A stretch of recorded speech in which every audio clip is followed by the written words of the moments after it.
So I was given these string lights.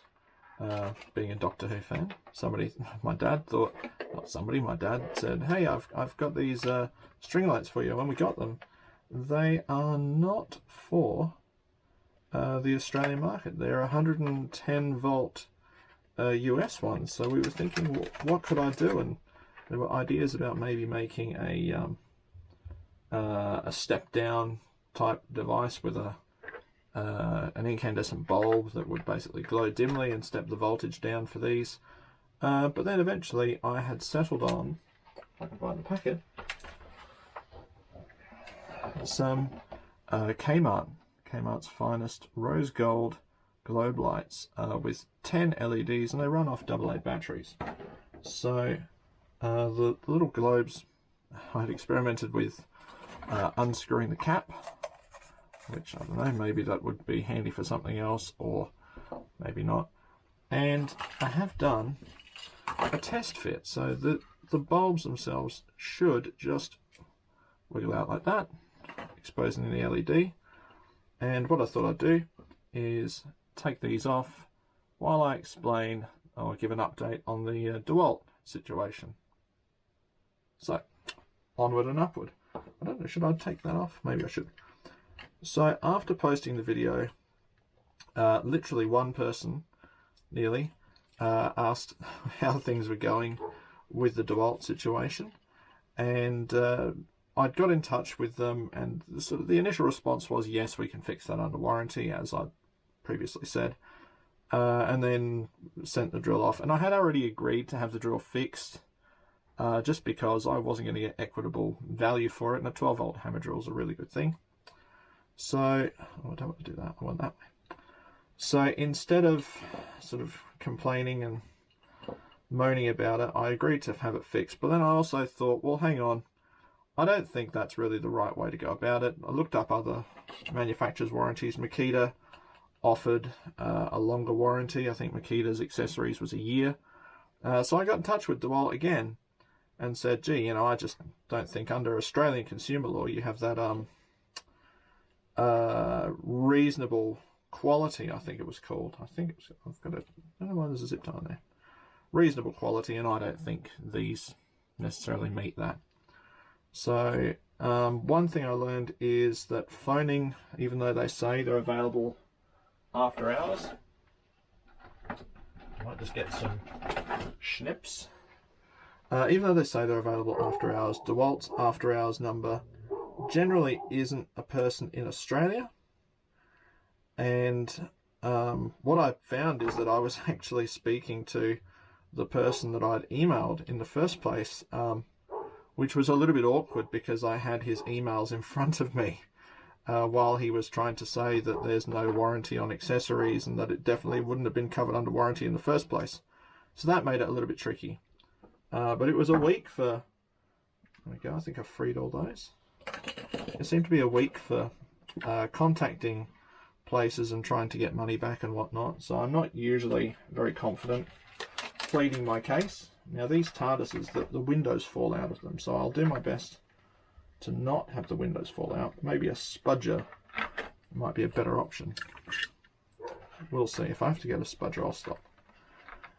So I contacted them, spoke to the person that had been emailing me in the first place, didn't really get anywhere, and then I'd mentioned that I had started a record with the ACCC, and that I would just, like to give him sort of the case number, and the demeanour immediately changed. I'm just going to find a spudger so I can spudge those apart rather than, there we go. Let's see if this will spudge them apart without wrecking them that way.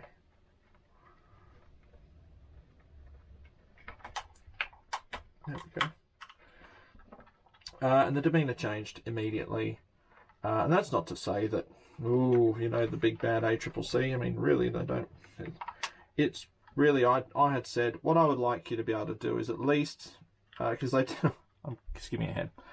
When I spoke to them, the chap that I had been emailing initially basically told me that the repairer, the repairer had said, it's a chuck, it's not under warranty. Chucks don't have a warranty, or they have a 3-month guarantee because they're a consumable, as I've been through previously. When I phoned the person, he had told me that, well, chucks don't have a warranty, they have a 3-month warranty, and fair enough, and that it was a blanket rule.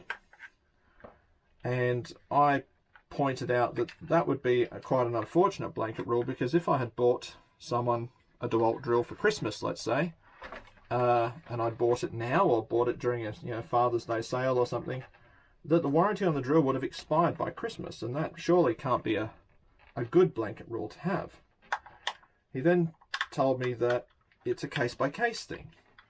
And I said, okay, well, if it's a case-by-case thing, surely somebody can assess this and decide whether my case merits a warranty claim. Where's that scene? I don't want to get my head in the camera. And from there, it kind of descended into a back and forth of, yes, well, if you send it to us, at this time it was already off getting repaired at a very kind place in Adelaide. If you send it to us, we could have it assessed. My take on that was, I understand that, but it's already being at the repairer. Surely somebody at Dewalt could phone the repairer and say, hey, is that chuck, or does that chuck look like it has been abused? You've had the drill apart, you're the agent for us. Can you tell us if that thing has been treated badly or mistreated in its life?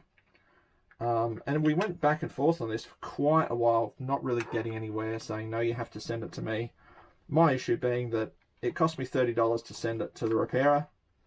It would be $30 to get it back from the repairer, then to send it to Dewalt, and if things go the way that I would have expected they would have gone, by them saying, no, it's not under warranty, then it's $30 to go back to the repairer, $110 for the repair, and $30 to get it back to me, by which time I may as well have just bought another drill.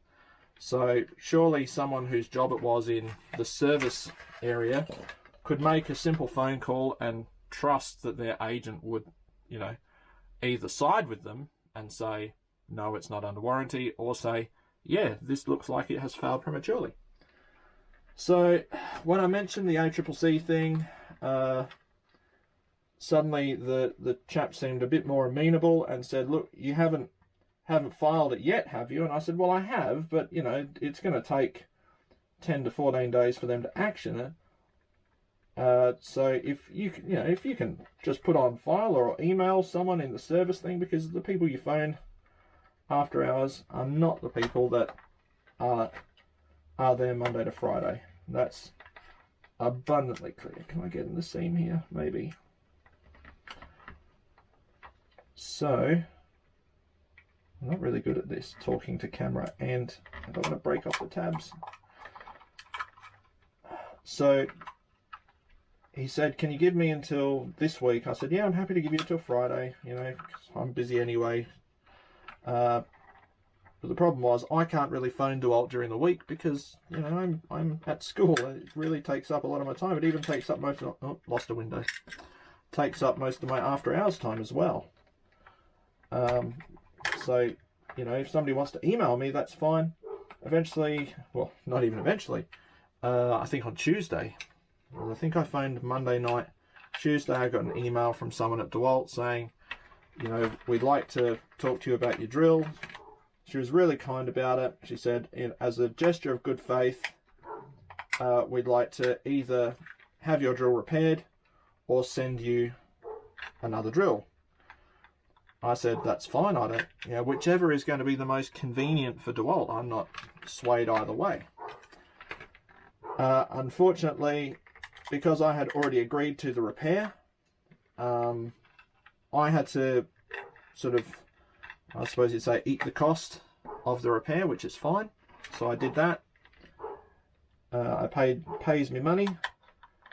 And the outcome is that, as a gesture of goodwill, they are sending me another 12-volt hammer drill, which is great. That'll be a fantastic thing. And hopefully it lasts, if nothing else, a lot longer. It has definitely taught me a valuable lesson about tools though, and tool warranties, and that is, don't try to look after your tools. It really isn't. It's, oh, there we go. There's another window gone. It is a bit of a false economy, it would seem, to try and look after your tools. I wonder if some hot glue would put these back in, but they'll clip in. They go in like that? I think it goes in like that. It's a bit tricky. I think now I had to put the windows in. This is where I'm all cat-handed on camera.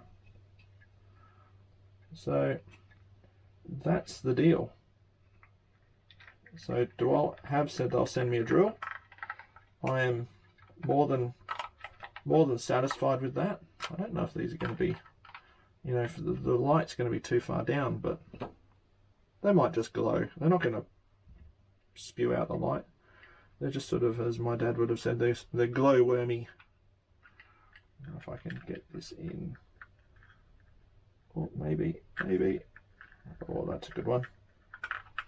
So I might pause and come back when it's finished. Okay. All the bulbs are done. So they're probably not going to all be perfectly symmetrically lit, but you know, with a bit of jiggery pokery, and I might even put some hot glue or something at the top of these wires just to sort of hold them in place. But I think they'll be okay. Some of them are a bit, you know, you could pull out a little bit more, and that should put the light by there. But I'll quickly go and turn off the light. The lights are off, and if I can see in the dark well enough, here we go. That's not bad. I don't know if they're showing up. You can sort of see them. You can see that they're lit up. I'll go turn the lights back on. One moment. Prepare yourself. There you go. Glowing TARDISes.